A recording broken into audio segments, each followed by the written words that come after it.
What's interesting about Godfrey and D.L. Hughley going off on Jason Whitlock and Stephen A. Smith is that this isn't really about one bad take.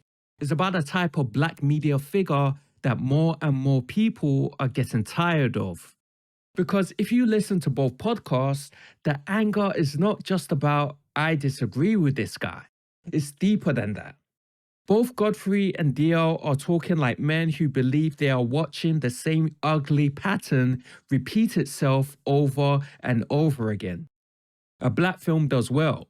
A black actor gets recognized. A black public figure gains ground. And almost immediately, here comes somebody black with a big platform ready to shrink it, mock it, side-eye it, or explain why it doesn't really count.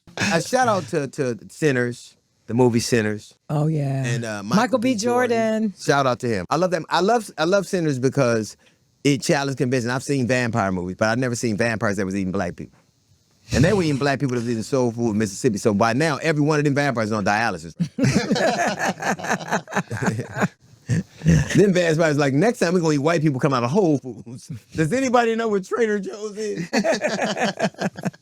But the thing about it is young brothers that wrote a movie that it was a beautiful written movie to me. It looked beautiful. I think the woman who won the director of photography was from Oakland. It just seemed like a creative endeavor that I hadn't seen before. Yeah. So I think a lot of people, and I don't know Michael B. Jordan, but he seems like a good guy. He does. This dude went to In-N-Out Burger after he won. Like, you know what I mean? But he's a good guy. But as always, Jason Whitlock, I think Jason Whitlock is probably the only reason I listen to him so I can hear the sound of his heart enlarging. Like the only reason, he is one of the worst human beings. He always has something to say, and it's always about black people. And I remember when, who was that disparaged him? I think Nick Fuentes talked about Jason Whitlock. Mm-hmm, he did. Like nobody likes him.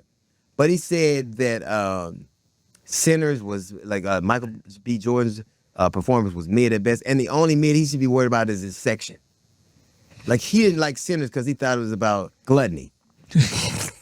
Like of course, he can't see the beauty of Sinners because this fat dude can't see his feet. Like it's... He thought it was no matter how.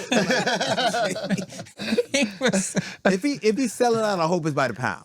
Remember, he also criticized Birth of a Nation. Yeah. I mean, he's always had very terrible things to say about black movies, black women. Yeah, but look at him. Sinners is not just a movie. It represents black creativity taking a swing and actually landing. It's ambitious, it's stylish, it's different. It's Michael B. Jordan and Ryan Coogler continuing a partnership that has already meant a lot to black cinema. And this time, it ends with Jordan getting an Oscar. That should be a moment of celebration. A man wins, the film wins, the culture wins, and everybody moves on. But in walks Jason Whitlock, calling it mid at best, and hinting that Jordan basically got a DEI Oscar. That is where Godfrey and DL both snap. Because in their eyes, Whitlock is not just saying, I didn't like the film. They think he has built an entire brand around being the black guy who throws cold water on black achievement in a way that certain audiences love. Godfrey attacks that from the money angle. He talks like Whitlock is being paid to play this role, like there's a salary attached to being publicly hostile towards your own people. There was some black Republican. Oh, whoa! Wait a minute. What black Republican? I forgot his name. What defective? But he was going on about how Michael B. Jordan didn't deserve his Oscar or some shit. You don't know who it is? Let's find this. See, I think I'm so Yamanika tired of posted these. about it. So let me see. Is it the gay dude? Yo, Gay dude that where they was listen, dropping the hold M-bomb on? I'm tired of these head tap dancing. And is you ain't, lip, dumb Donald face, barbecue. See if I can find it. I hate all of nigga you. that when they asked him about the monkey. That defective. I don't. You know what? You know, they talked about other politicians, man. Someone these up, man. Someone do something to these. This They sick. Yo, son, this is defective, man. They're defective black folks, man. This mother. Now, you know, they weren't really. Jason Whitlock. Jason Whitlock. It was him. He made a post on Threads saying, Jason Whitlock. "Yeah."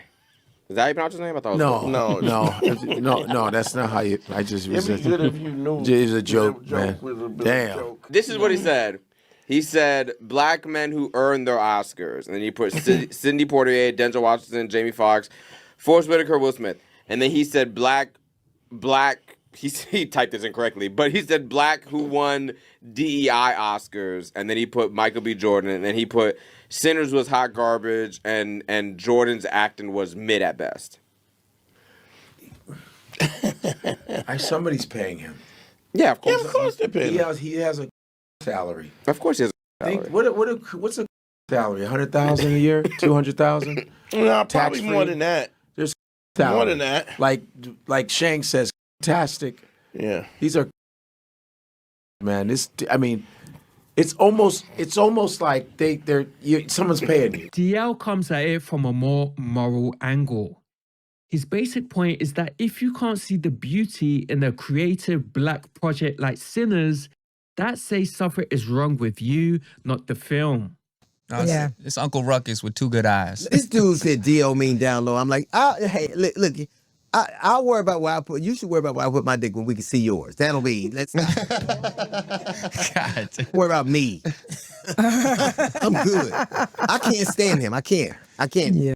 Whitlock has become a symbol of something bigger than himself. He represents the black contrarian who always seems to find his strongest voice when it's time to undermine black women, black films, black public figures, or black cultural moments. That doesn't mean every criticism is invalid. It means people have started noticing a pattern in who gets targeted and how.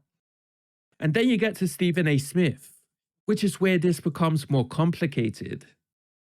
Whitlock is easy for a lot of people to write off because he leans so heavily into that role. Stephen A. is different because he has a much bigger machine behind him. He's mainstream, he's established, he can still present himself as reasonable, professional, balanced, the voice of common sense.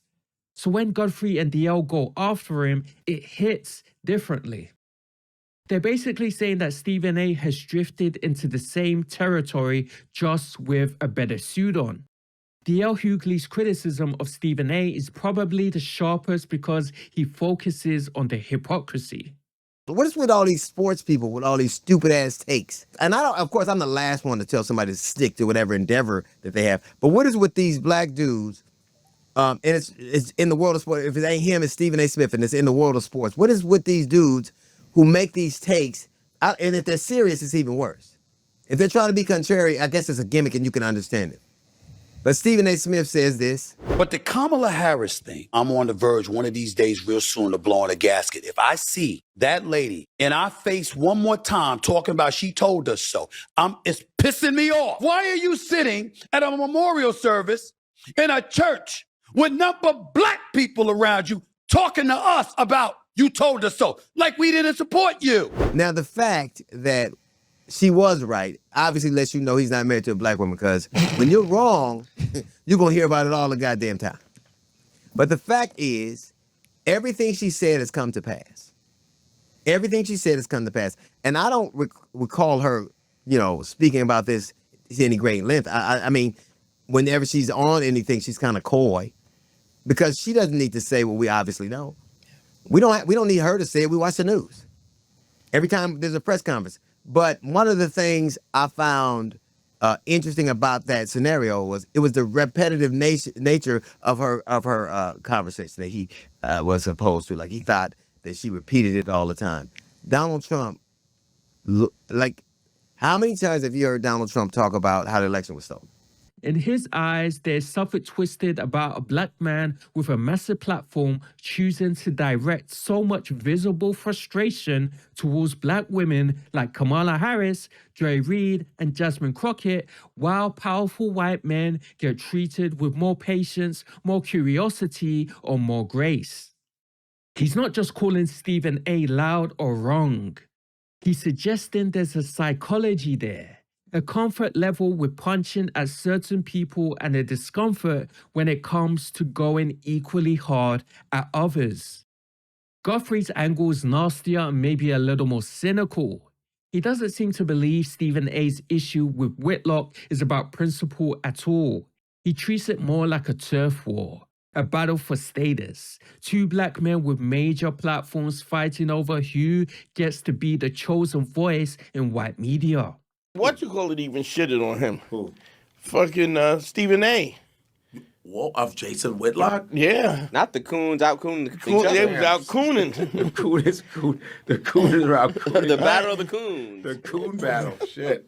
You know, God left corner, you got the blue coon, and in the right, you got a brown coon. You guys, we're gonna have a fight, and you guys see how much you can suck white dick. Yo, man. But anyway. They be in it. But he called him crazy because. But Stephen A. went at him because Jason Whitlock was going at him. Yeah, okay. Because he has more status in white media. Wow, he actually complained about Michael B. Jordan's speech, which was really great. Yeah, said it was called his father, his mother out, like, "Hey, Bob, look at my dad." Like, what the his mom was sitting up front with him. But what's wrong with this fat Jabba the Hutt ass fat face fuck though? God, I hate this motherfucker. Anyway, you know, we ain't gonna fuck with him. He knows he can get a coon check. Some people do anything for that money. They'll pay for a coon check. But it's changing now. They don't even need a black dude to sell out no more. They just saying the racist shit outright. So yeah. Wow. Well, Jesus. Anyway. This is not really a debate over whether Sinners is a masterpiece or whether Kamala Harris deserves criticism. Of course, black films can be criticized. Of course, black politicians can be criticized. That is not the real issue. The real issue is tone, pattern, and audiences. Who are you speaking to? Who benefits from your commentary? Why does your sharpest energy always seem to show up when the target is another black person? Why is there always this extra little sneer when the subject is black success? That is the question sitting underneath both podcasts. And I think that's why this kind of commentary keeps hitting a nerve. A lot of black audiences are not asking for blind loyalty. They're not asking for fake praise. They're asking for some basic fairness. They're asking for criticism that doesn't feel like it was designed to impress people who already look at black achievement with suspicion. Once criticism starts sounding like that, people stop hearing it as independent thought. They hear it as auditioning. That's why Michael B. Jordan and Sinners became the center of this, because Jordan is a useful symbol in this debate. He's talented, disciplined, liked, successful, and now Oscar-winning.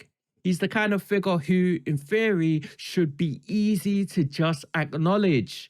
But the fact that even he gets reduced to DEI talk or mid-talk proves the point Godfrey and DL are making. No level of success shields you from being cut down by somebody who has made a lane out of that very act.